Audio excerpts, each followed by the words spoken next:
Hey, what's up, everybody? Thank you so much for joining me. If this is your first time joining my channel, welcome. If you are returning, I would like to say thank you so much for your support, and we're just going to get right to it. So, if you guys don't know me, my name is Ty. I do have my son here with me today, Derek. He's going to be kind of joining in, putting his input on as well. I wanted to kind of just start off with I guess you could say the beginning of when the idea to move to Mexico came about. Um, Honestly, it was just, it was kind of one of those things where I just said, this is what I want to do. I want to move to a place where it's affordable, and I want to have enough room, as far as living area for my children to be able to have their own space. Where I moved from, I was living in a very small trailer. And my family did not really have their own space. My daughters, they actually slept in the living room for about 2 years. It was a bit tight. So my goal was just to find a place so that me and my children, my family, could be happy and be able to just, roam freely and not feel so tight. In the States, as some other people may have experienced, I have not done the best with my finances. So found myself in a situation where I felt like there was no hope as far as finding a house, either to rent or to buy for me and my family that would be affordable. Rent, I was paying about $1,500 for that trailer. And so, I had a great job, but it was not an option for me to keep paying more and more and more. A lot of times with the rental homes, they go up on your rent, or for me, I did not want to sign a lease, so I paid additional so that there was no contract, because the goal was to find something bigger. I don't know why he just broke out and laughed here, but I'm just kind of winging it.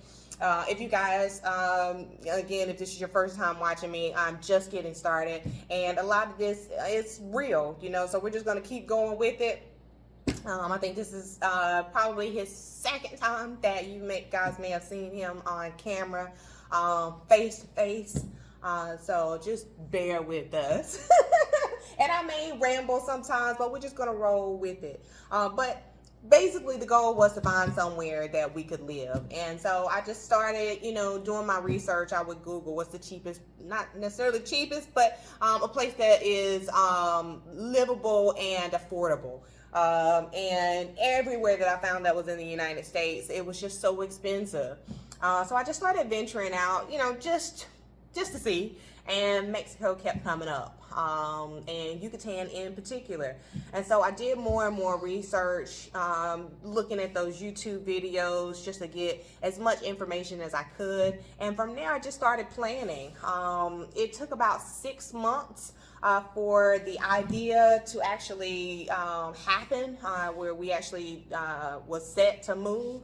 So in that 6 month process, a lot was going on. As I stated, I was working a very good job. And so I actually remember the day that I told a number of my coworkers we would go on walks. I initiated these walks daily. We walked about 2 times a day, a couple of the girls and I. And I remember one of the ladies, she had said that she was putting in her notice because she wasn't happy with the job. And I said, well, you know what? I'm going to Mexico. And, I remember that day very specifically because everybody looked at me like I was crazy, to say, something like that, just moving out of the country. That's not, ordinary. That's not something that just happens all the time. So it was a little bit shocking for them. It was actually shocking to hear myself say it out loud. But that is kind of when I initially, started telling people. Actually, the coworkers, they were probably the first ones that I had told. I had not even told my family. Of course, my children, they had some information. I'm the type of person, I like to kind of pull it all together before I, just dive all the way in and make it say, like, okay, this is a go. So a lot of it was just me planning and preparing before I, involved my family. But so actually, since my son is here, why don't you chime in? Maybe introduce yourself and just say or talk about how you felt when you were initially told or presented with the move to Mexico idea. Can we cut it right here? No, you just keep going. Keep it going? Yeah. Why are you not cutting it? Okay. So,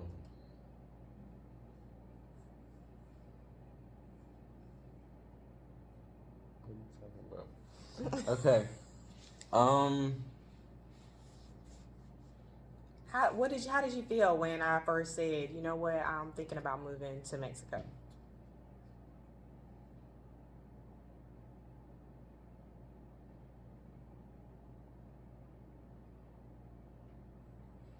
We'll come back to that. Hi, I'm back. Okay. When I first heard that we were moving, the initial thought process, I didn't believe her. I did a little. Like, I mean, it could happen, but I didn't really believe too much into it. Can I cut you right there for just a second? So when you say your Band-Aid is coming off, so he's going through puberty. I guess you would say, I don't know.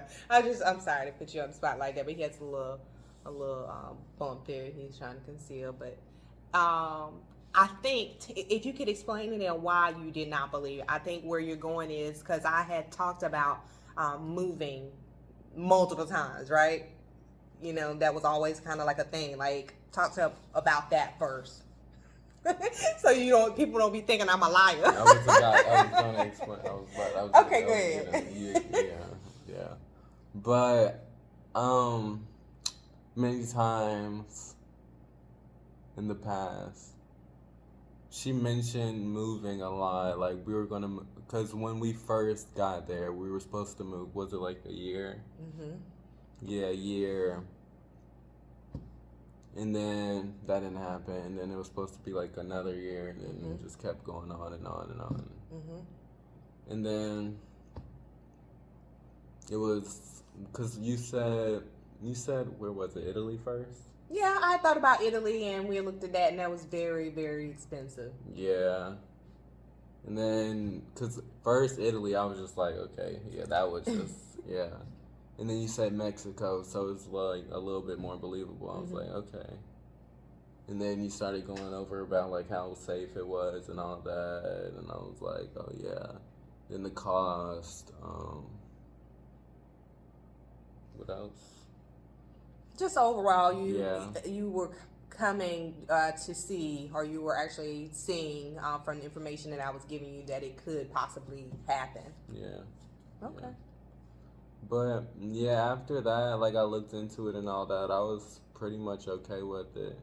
I mean, like sometimes I would kind of be off with it. I'd be like, I don't really want to, but like it would be more in my head type of thing. And then I'll think more about it, be like, oh yeah, all the possibilities, and so yeah. Yeah. So there were some challenges when it started coming out more as far as with my family and my job at the time. Putting in that actual 2-week notice, it was like, is this serious? So actually, before I even put in my notice, it's kind of like I was being just led, honestly. I've been in this situation before where things just kind of happen. It's not anything that I planned. They just kind of fall into place. So prior to me putting in my notice, I had given them the information, I would say, about a couple of months ahead of time. Just letting them know, what was going on. I valued my job, and I didn't just want to kind of leave them high and dry. So I let my job know a few months ahead, what was going on. And then just that whole time period of waiting and planning, I kind of felt like these people probably think I'm crazy. I'm just up and moving my whole family to Mexico. And so many people would question me, my family would all say, why Mexico, and, why are you moving so far away, and this and that. My whole reason, again, was really just I wanted more for not only myself, but also my family. I mean, there's a lot of benefits. We'll get into that in another video, but, I wanted something better. So, the whole process in downsizing it's a lot. You don't realize how much you have until you start moving. We started downsizing, I would say maybe about 5 or 4 months prior to the actual move. I remember every day I would go through stuff, and we would have garbage bags full of either stuff that we're going to give away or stuff that we're going to sell. We did a lot of we would go to the flea market and we would sell stuff, or I would have family members that I would kind of let know that these are some items or these are some things that we're not going to need anymore. And it came to a point where the house, it actually started to echo, and that's when things started to become more real, when we started seeing like everything going. But I remember the day that we left our mobile home. We had gotten rid of everything. We had gotten it all down to our luggage and just some personal items. And I just remember walking around and, how small it was. It was just like one big long box that we were in for about 3 years, and not really having any space that we could call our own. But we moved in with a family member for about a week. Our plane, the flight and school ending, the way we planned it out was we were going to stay with this family member for a week, and then we would take our flight into Mexico. There's always going to be problems and issues and things like that. So the family member was gracious enough to allow us to stay, which was great. But the process with not knowing, there was so much pressure on me as the mom. I'm a single mom, and I have my 3 kids with me, and also my dad. And during that move, people would ask questions, and I had to have, this information. I couldn't just say, oh, you wait, you'll see, that type of thing. It's like I had to have this information so that they would be okay. I didn't want to leave anybody concerned, which I'm sure they still probably are, but I didn't want to leave anybody feeling like, something was gonna happen to us. So, I would, answer the best that I could. I did get with a great person down here. I linked up with Cortez Ross at moveabroad.com, with Move Abroad, and he was very helpful as far as, the information in his YouTube videos. And I just kind of went by that. We had a plan when I initially reached out. I booked a consultation, and I paid for the resources for him to be able to help me find, a place once we did get down here. So that was kind of the whole thing that I would just lay out. They would say, well, where are you going to stay? Well, I don't have a place now, but, once we get down there, we should be able to find a place. And, people are looking at me like, okay. So that whole process was crazy. But the day before we were to fly out, I just remember like my stomach being in knots, just the uncertain, just not knowing if things were going to really work out. I was trusting, I was basically just stepping out there on faith, and I was just trusting and believing that everything that I prayed for and everything that I planned for was going to work out. I honestly didn't know. So it was very scary, and knowing that I have my whole family that I'm responsible for. It was a scary situation, but I felt confident that, everything that I had been planning for was going to work out. So the night before, the day of, we get up, which I think is early. Apparently it was not early enough. I'm recording. I'm in the middle of something. You can't bust up in my video today, so you gotta go. Thank you. Love you. So, Wow. so we get to the. You said that I could be in it yesterday. Okay, you maybe a different one, but not this one. Excuse me, guys. We're just gonna keep going. So, we get to the airport. It's probably, I think our flight. Don't quote me on everything because I can't remember the exact details, but I know our flight was supposed to leave early that morning. We probably get there like right at the time. I mean, we were booking it and we were already running behind. So we get to the airport and it's like as soon as we pulled up, it was like automatic, instant chaos. Everything was just crazy. I had been to a few airports. I had been on planes before, but I never traveled with my family. So you can imagine me. We have about 10, oh my gosh, I can't even count how many luggages that we had. And they were the big, tall ones. And, you know, I thought I had it to where it was like, okay, each person have 2 luggage and then a bag. And just the thought of us ripping and running through all this traffic in the airport, trying to get to, you know, the desk so that we can go ahead and start boarding. It was just crazy. I'm panicking. I'm trying to stay calm so that my kids don't see me panicking and they start panicking. My car was filled with all our luggage, and my ex-husband and my ex-mother-in-law actually drove us there. My son's father wanted to see him off, which was great that he was there. But you can imagine, you know, having your ex-husband there and, you know, he's watching and, you know, wanting to make sure that everything is good, and me trying not to panic and show him that I'm not in control.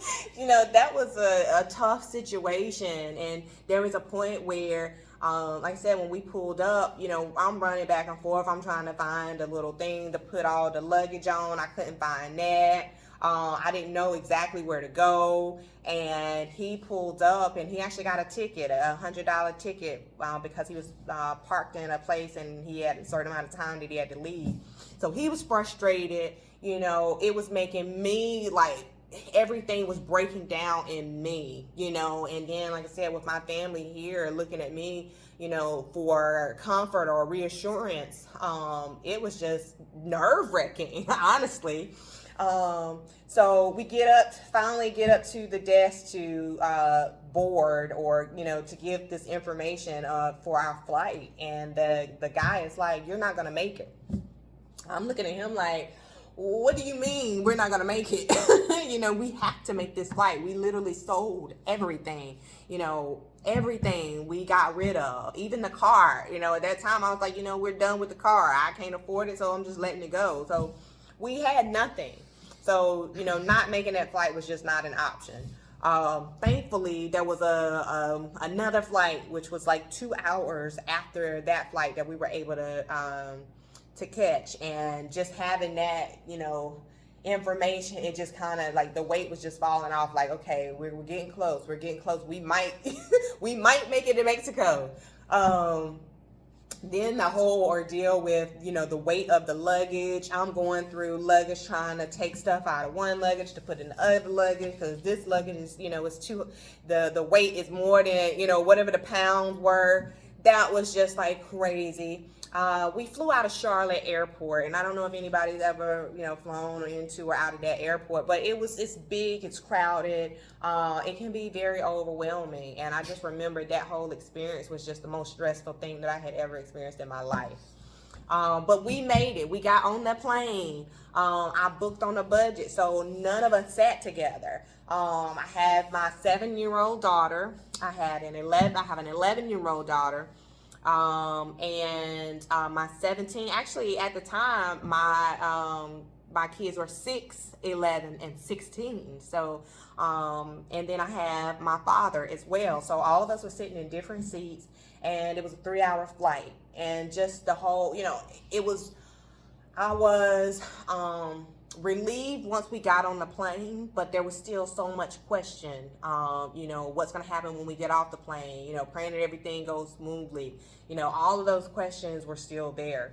But when we landed in Cancun, it was almost like we had landed in a whole nother planet. It was just like, it was almost like you were walking into this great light, like, ah, everything was just so peaceful. I remember getting off the plane and it was so calm.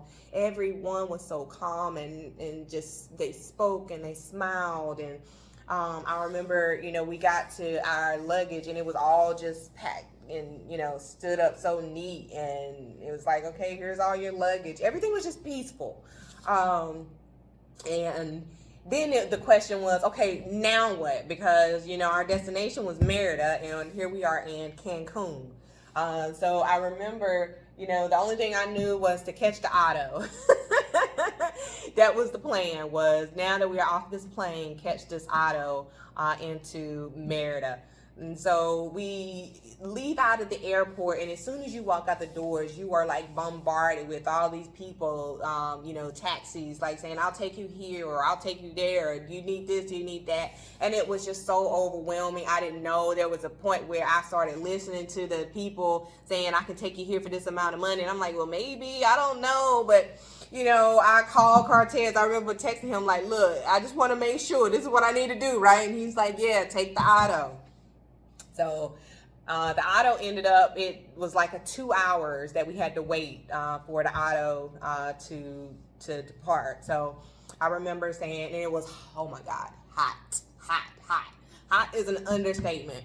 We're from North Carolina, which it gets hot there. We go through all seasons, but we had never experienced heat like this before. So to get off this plane, and it's like just so high to where we just immediately start sweating, and we have to wait 2 hours basically in the sun.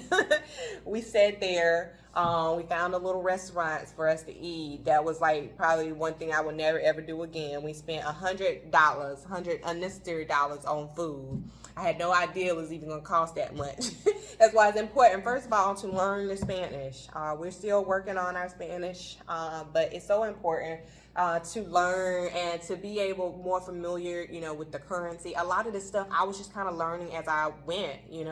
I didn't really research on the currency. I researched the exchange rate, but I didn't pay attention to, this is a 20 peso, this is a 50 peso, and just at that time, it was a lot going on, and so you're just kind of going with the flow. But we caught our auto. The bus ride was a decent ride. We can't remember if it was about 4 or 5 hours. I'm thinking it was about 4. It was a decent ride. They had TVs in there. I think they were watching the Polar Express. But it was a little stinky. The bathrooms in there, anytime somebody went to the bathroom, you would smell, when they came out. So other than that, it wasn't bad. And it was inexpensive. I can't remember the exact price, but, we were able to get everyone from Cancun to Merida on the auto bus. We all rode together, and, like I said, it was a pretty decent experience. Now, fast forward to arriving into Merida from the auto bus. They let us off at the station, auto station, or this little building, and we get all our luggage out, and we're just kind of like, oh my God, now what? Each destination, it was like you get there and you got to figure something else out. And so luckily there was a taxi driver that was outside of the building. He was like, I can take you, but you're gonna need another one. So he ended up calling, someone else, and we took 2 taxis to the Airbnb that I had already booked prior to the move. Now, all our luggage, we got the kids, and we get to the Airbnb. By this time, it's night. And so we get there with all of our stuff, and we're trying to get into this gate. Now, the Airbnb host had sent me all this information, which I, had it there. But the key was, first of all, we had to locate where the key box was. And then putting in the code for the key box, that was a bit challenging as well. I was probably so tired and so, just overwhelmed that I could not figure it out. the one of the taxi drivers, he actually called the host, and they were able to get the information relayed, and we were able to get the code and the key out to get into the Airbnb. But the whole time, I'm sure my whole family was like, what is going on? You know, even I question sometimes, like, is this a scam? You know, because you never know when you're booking things like that. And for me, that was my first experience with booking an Airbnb. But we were able to get into the Airbnb. It's like as soon as we walked through the door with all our luggage, it was just like another one of those moments to where it was just so we were so relieved to know that we're finally here, we finally made it. We can kind of relax a little bit. That's kind of the feeling that we had at that time once we arrived. Anything you want to add to this story? Which part? You like anywhere? Yeah, anything you want to add? Can I go to when we landed and all? Yeah. When we landed, it was when we got in the inside airport. Then we had to take all our hats off and all that, and then it was just long. It took a long time. It was You just talking a long about way. before we left? You talking about in the Greensboro airport? Was that green? Do we have to take our hats off? Mm-hmm. Oh, so that was Greensboro. Yeah, we had to do the whole search and all that stuff. And that was with the long line. Yeah. Other than Greensboro. Yeah. So when we got Yeah, I think once we got to Cancun, everything moved very quickly and very smooth. There was no one was frustrated, or no one seemed in a rush or in a hurry. Whereas for me, that's what I'm used to. I'm used to the hustle and bustle. It's come on, let's get going, let's go, move the line. But once we got to Cancun, there was none of that. Anything else you want to add?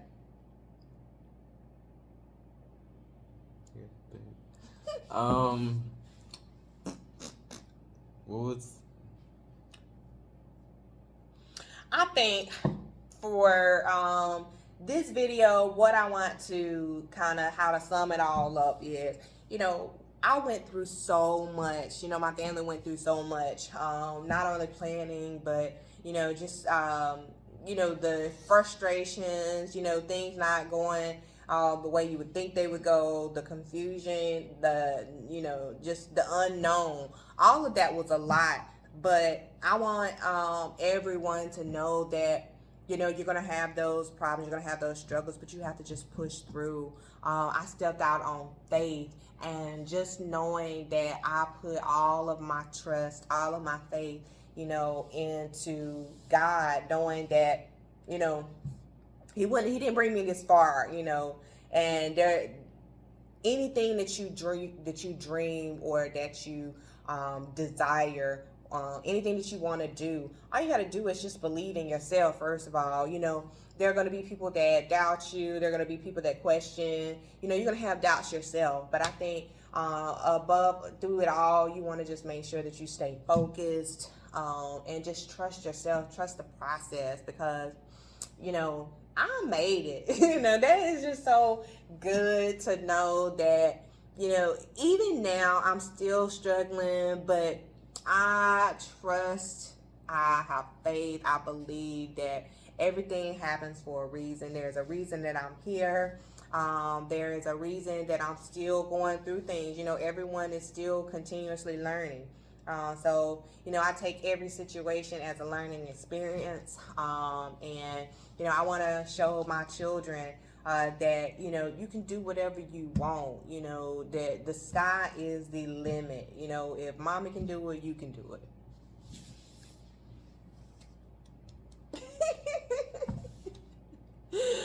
Well, guys, I think that is going to be a wrap. I got so many other topics, more content that I want to put out there. I just want to first say, thank you everyone for all your support, all of your donations. I appreciate every one of the comments. I read them all, and I try to respond back to all of them as well.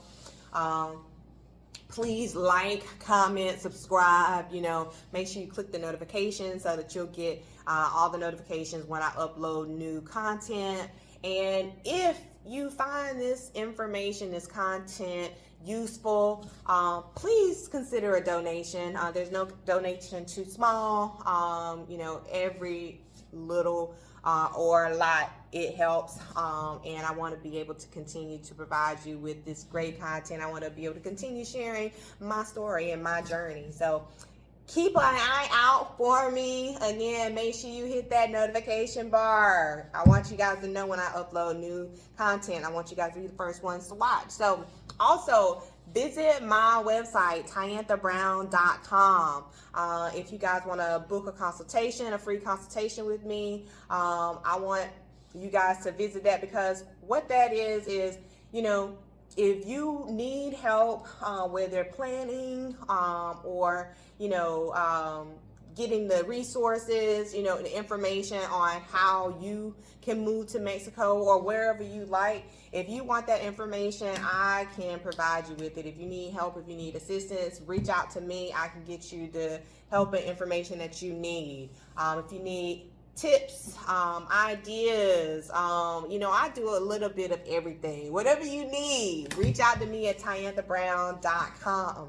Again, follow my channel, Adventures of Ty, and have a wonderful day. Thank you guys for joining me. Peace.